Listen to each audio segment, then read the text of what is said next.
Bismillahirrahmanirrahim. Assalamualaikum warahmatullahi wabarakatuh. Baik, kali ini saya akan membagikan FRSKB CPNS Tenaga Kesehatan versi terbaru ya, yang telah mengikuti SKB kemarin. Kebetulan ini yang telah mengikuti SKB ini itu dia mengikuti pada tanggal 12 September 2020 ya, kemarin. Tepatnya di BKN Makassar. Kali ini saya tanya-tanya kemarin mengenai soalnya ya. Kan kebetulan saya ingin membuat konten juga. Nah, kemudian saya juga sempat menanyakan ke beberapa teman kemarin untuk bocorannya ya, mengenai soal-soal SKB CPNS ini, khususnya untuk tenaga kesehatan. Katanya itu kebanyakan itu soal-soalnya masih sama tahun lalu.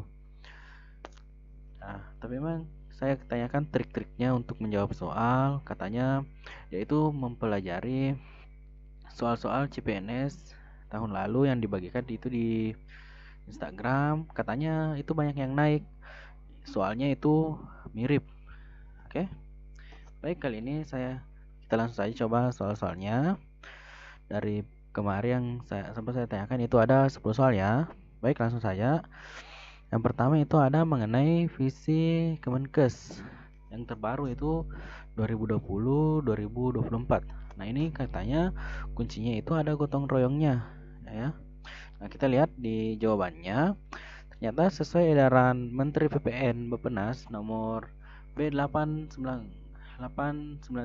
MPPN garing SES garing PP 0302 12 garing 2019 tanggal 20 Desember 2019. Visi Kemenkes terwujudnya masyarakat sehat, produktif, mandiri, dan berkeadilan untuk menuju Indonesia maju yang berdaulat, mandiri, dan berkepribadian berlandaskan gotong royong ya. Yang benar ya. Ternyata jawabannya itu yang ada gotong royong ya untuk visi misi Kemenkes. Oke, itu ya soal pertama. Kemudian soal kedua itu misi Kemenkes. Katanya ada juga misi Kemenkes. Nah, kita lihat misi Kemenkes itu guna untuk mendukung meningkatkan kualitas manusia Indonesia. Kemenkes menetapkan misi sebagai berikut. Yang pertama itu memperkuat upaya kesehatan yang bermutu dan menjangkau seluruh penduduk Indonesia. Kedua, memberdayakan masyarakat dan mengutamakan pembangunan kesehatan atau mengutamakan ya. Ketiga, meningkatkan ketersediaan, pemerataan, dan mutu sumber daya kesehatan.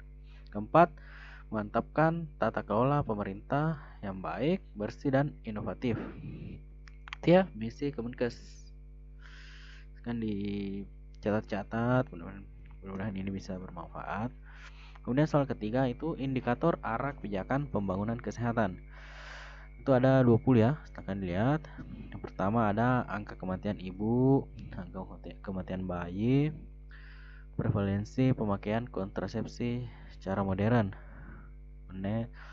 unmet need KB, ASFR 15 sampai 19 tahun. Ini saya peroleh di Google ya, silahkan dicari saja, dicatat.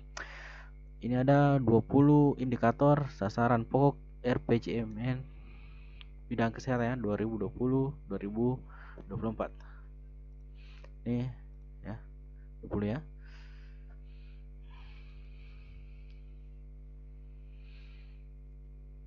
Persentase imunisasi dasar lengkap pada anak usia 12 sampai 23 bulan. Persentase fasilitas kesehatan tingkat pertama, persentase rumah sakit terakreditasi, itu ya indikator sasaran. Kemudian selanjutnya katanya hari AIDS sedunia itu tanggal berapa? Pertanyaannya, hari AIDS sedunia. Hari AIDS sedunia itu jatuh pada tanggal 1 Desember setiap tahunnya. Oke. Kelima ada tentang UU BPJS, Undang-Undang BPJS. Undang-Undang BPJS itu adalah Undang-Undang nomor 24 tahun 2011 tentang BPJS. Itu ya. Soal kelima. Ini yang mudah-mudah dia ingat soalnya ya. Kemudian selanjutnya BPJS singkatan dari Nah, apa kepanjangan dari BPJS? Badan Penyelenggara Jaminan Sosial.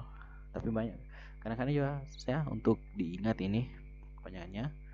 Kemudian nomor 7, aspek mendasar fundamental atau tujuan pembangunan berkelanjutan ya.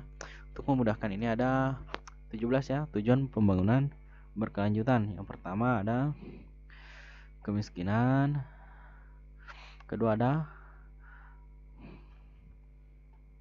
mengakhiri kelaparan, ketiga kesehatan, keempat pendidikan bermutu, kelima kesetaraan gender, keenam akses air bersih dan sanitasi, ketujuh energi, kedelapan pekerjaan layak dan pertumbuhan ekonomi, kesembilan infrastruktur, kesepuluh ketimpangan, mengurangi ketimpangan, 11 kota dan komunitas, 12 konsumsi dan produksi, 13 penanganan perubahan iklim, 14 menjaga ekosistem laut, 15 menjaga ekosistem darat, 16 perdamaian, 17 kemitraan untuk mencapai tujuan ya. Ada 17 tujuan pembangunan berkelanjutan atau biasa disebut SDGs. Oke, kemudian 15 Oktober itu hari apa? Ya, soalnya ada 15 Oktober itu hari cuci tangan sedunia. Dan 9 ada manfaat program KB. Manfaat program KB itu yang pertama adalah menurunkan risiko terjangkitnya kanker rahim dan kanker serviks. Kedua, menurunkan angka kematian maternal serta meningkatkan IPM. Ketiga, menghindari kehamilan yang tidak diinginkan. Keempat, dapat meningkatkan kesehatan ibu hamil dan anak. Kelima, mencegah penularan penyakit berbahaya. Keenam, lebih menjamin tumbuh kembang bayi dan anak. Ketujuh, dapat meningkatkan kesejahteraan keluarga. 8, pendidikan anak lebih terjamin. 9, dapat menentukan kualitas sebuah keluarga.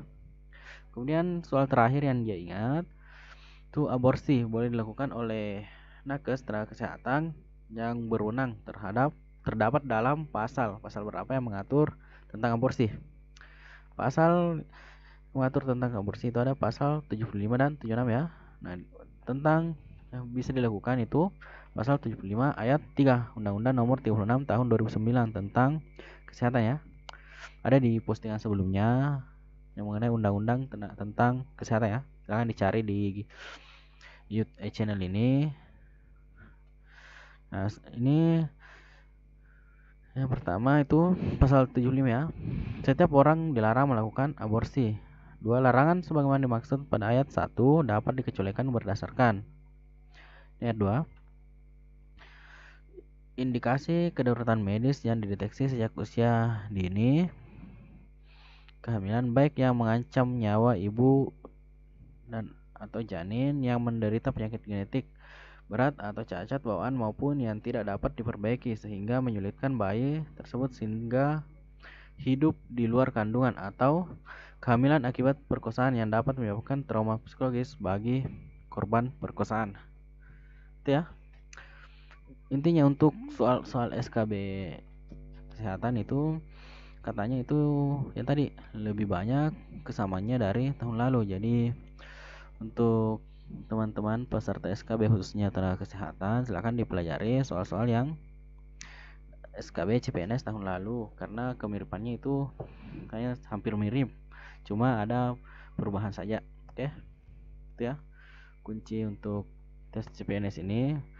Baik, mudah-mudahan materinya bermanfaat ini tentang soal-soal FR SKB ya, tenaga kesehatan. Jika ada kekurangan mohon dimaafkan.